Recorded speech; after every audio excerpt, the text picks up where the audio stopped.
I'm not one of those people excited about the festive season. This is mainly down to losing someone I care about during this time of year, which I'm not going to get into. As a result, this meant that come New Year's Eve, I politely declined invites from my friends to go downtown, and instead stayed in for a laid-back night alone. At about 9 p.m., I heard footsteps and laughter coming from the hall outside my apartment. I figured being New Year's Eve, someone in the building was having a party, so I didn't think much of it at the time. I was watching a cheesy pre-countdown show and sipping on a beer when I heard a knock at my door. I'd ordered a pizza about an hour ago, so I figured it was that.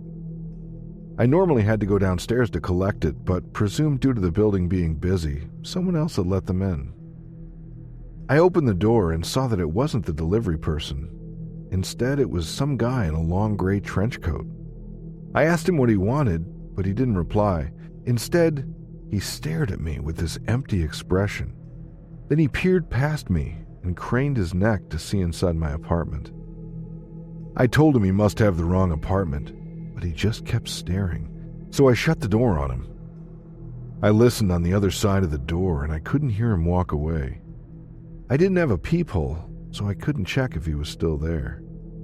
The whole thing had weirded me out, but I kept on watching TV and tried telling myself he was most likely some confused drunk guy. The party seemed in full force and my ceiling seemed to vibrate from the music. It wasn't turning out to be the chilled night I had envisioned. With no sign of my pizza, I was turning into a hungry grouch. I didn't want to be that jerk who called the restaurant and complained, but at this point, I'd been waiting almost 2 hours. So I called them to ask how long it would be, and they told me they'd delivered it about an hour ago. This made me so mad. I figured it was one of the neighbor's friends had taken it, so I wasn't going to chance ordering another pizza only for it to be stolen again. So I went and made myself a sandwich. I was agitated, but I wanted to stay up till midnight and watch the Times Square ball drop. I figured that given the noise from the party above me, I wouldn't be able to get much sleep anyway. It was a couple of minutes before midnight when my buzzer sounded. I thought it'd most likely be a wrong buzz from someone going to the party upstairs. With the countdown almost here, I figured they were cutting it close. I decided to ignore them, but they were relentless, so in the end, I answered it. A frantic voice yelled at me to listen to them. He explained he was from apartment 17 and I must stay inside my apartment. There was a guy in a gray trench coat standing outside my door holding a knife. My heart thudded and I instantly felt sick at the thought of the guy still being there. Had he seriously been standing outside my door all this time? I suddenly had a horrible thought. Had I locked my door or not? I didn't know anymore and I started doubting myself. I knew I had to check.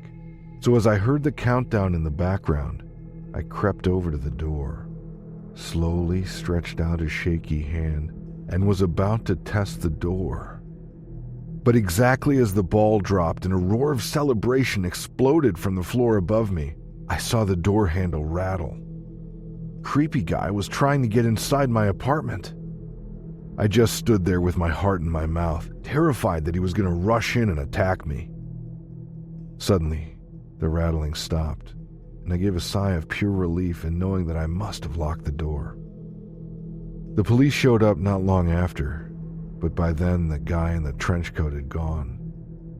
I went with them to speak to the guy at apartment 17 who, it turns out, was the one having the party, and he told us that some of his friends had gotten off on the wrong floor by mistake and saw that guy standing outside my apartment with the knife. That's when he called the cops and went outside to ring the buzzer and warn me.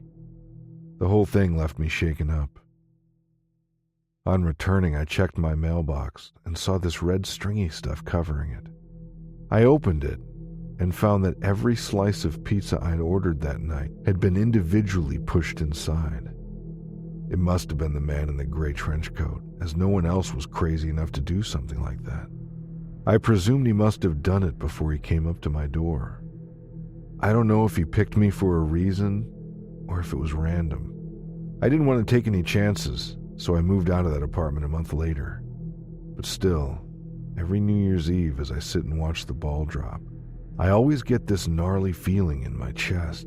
That creep might have found me and is holding a knife standing outside my door.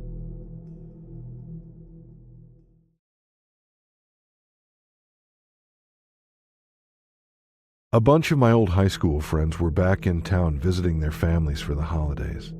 I hadn't seen them in a while, but trying to find time to meet them all separately was virtually impossible.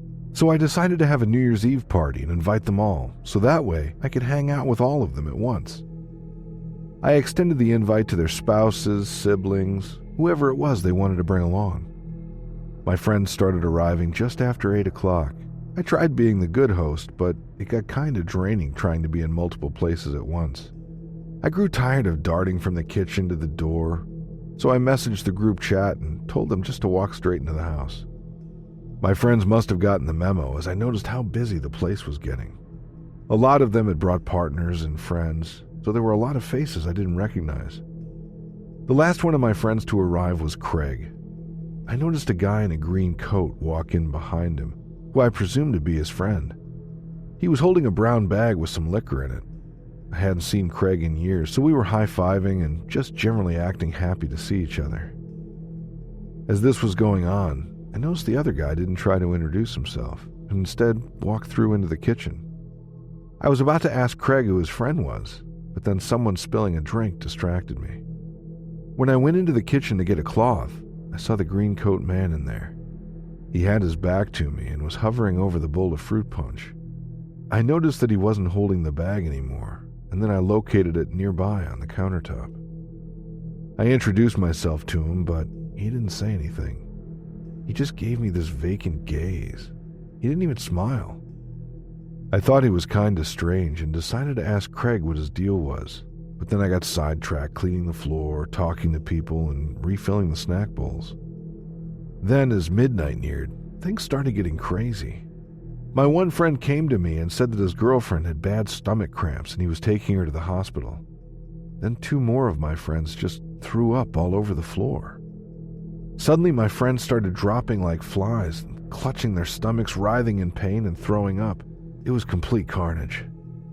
I didn't know what was going on. It was a nightmare. Then my one friend asked me if I'd drunk any of the fruit punch, as his girlfriend had drunk some before she fell sick. I'd had 1 cupful before anyone arrived, so I insisted it wasn't that, as I was fine. At this point, there were 8 people in chronic pain. Ambulances were on the way, and I was desperately trying to find as many buckets as I could. The paramedics arrived and said they suspected poisoning, and it would be helpful if they knew what caused it. As Craig and I looked around the kitchen, I suddenly remembered the guy in the green coat and asked who he was. Craig gave me this confused look and said he'd come alone. He figured that guy was one of my friends. We both diverted our gazes to the brown bag that was still on the countertop.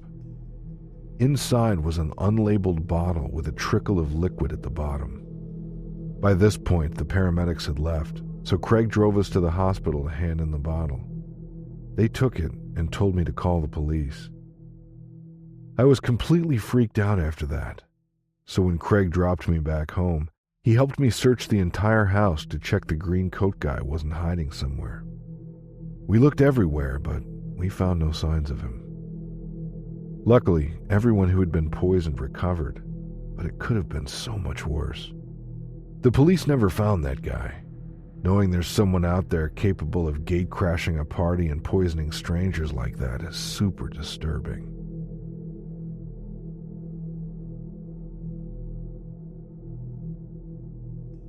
I was back home from college for the winter break, and on New Year's Eve I planned to meet some of my old school friends in town. It was about 11:30, and by this point, I'd been in a couple of bars and had enough shots of tequila and vodka lemonades to have that foggy, tipsy feeling. I don't know if it was due to the crowds, the noise, or what it was, but I just wasn't feeling the vibe. My friends seemed to be having a great time, so not wanting to let them down, I decided to leave after the countdown. My dad said he would pick me up, so knowing how he and Mom like to watch the ball drop, I messaged him asking him to come get me after we'd watched the countdown. He replied immediately saying he would. My friends wanted to get one last drink before the countdown, but the line at the bar was crazy. I managed to squeeze into a space by the bar and secure it with my elbows. I noticed this girl in a shiny blue dress staring at me from the other side of the bar. I didn't know why she was staring at me, but I didn't want her to think I was rude, so I smiled back at her. As I did this, she lifted her cocktail glass into the air, then placed it back on the bar. I got served after that, so I looked away from the girl and focused on ordering the drinks. I managed to squash my way back to my friends with a tray of drinks. The countdown started and the room was electric with cheers, kissing couples, and hugging friends. I said goodbye to my friends and then left the bar to go meet my dad. The bar was up a narrow street without vehicle access, so I arranged for my dad to come get me from a parking lot about a 5-minute walk away. I was pretty cold, so I walked as quickly as I could in my high heels. No one else was around. I guess they were all still in the bars, but I had this weird gut feeling that I wasn't alone. I tried to blame my paranoia on the alcohol, but I just couldn't shake off that feeling of being watched. I was cutting through this dark alley when I heard footsteps behind me and turned to see a girl walking toward me. It took me a few seconds to work out where I knew her from.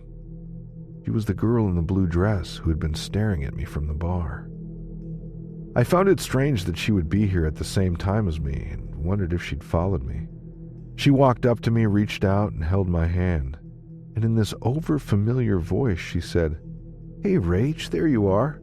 You didn't think you could get away from me, did you? We're all waiting for you." This girl was acting like she knew who I was. But I didn't know her, and I had no idea how she knew my name.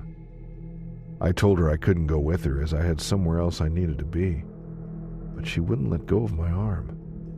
To my horror, she tightened her grip and started pulling me back. I tried to shake her off me, but she kept pulling on my arm. When I told her I didn't want to go with her, she just shook her head, gave me this disturbing smile, and told me that I didn't mean that, and that it'd be fun. Like I said before, I was in heels, so trying to stay balanced on them while fighting myself free was hard. I ended up falling over, and before I could stumble back up, the girl grabbed a chunk of my hair and started pulling me along the floor by my arm and my hair.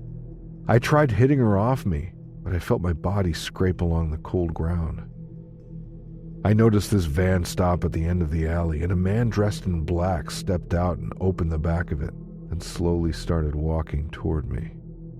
It was at that moment I realized they were trying to get me into the back of that van. I thought this was it. They were going to throw me in there and I'd never see my family again. Then my phone rang from my purse.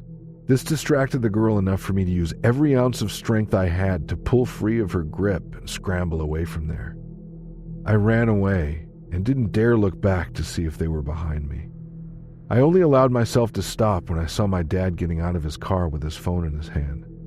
On seeing me, he looked alarmed and rushed over to me. I must have looked terrible with my bruised arms and scratched, bleeding legs. I was panicking, but I managed to blurt out what happened, and he called the police, then drove me home. The police never traced that girl, man, or the van. I don't think I'll ever know why she targeted me that night, or what would have happened to me if she'd managed to get me inside of that van. I'm just thankful that my dad called me when he did, else I don't think I would have been able to get away in time, and I shudder to think of what they had in store for me.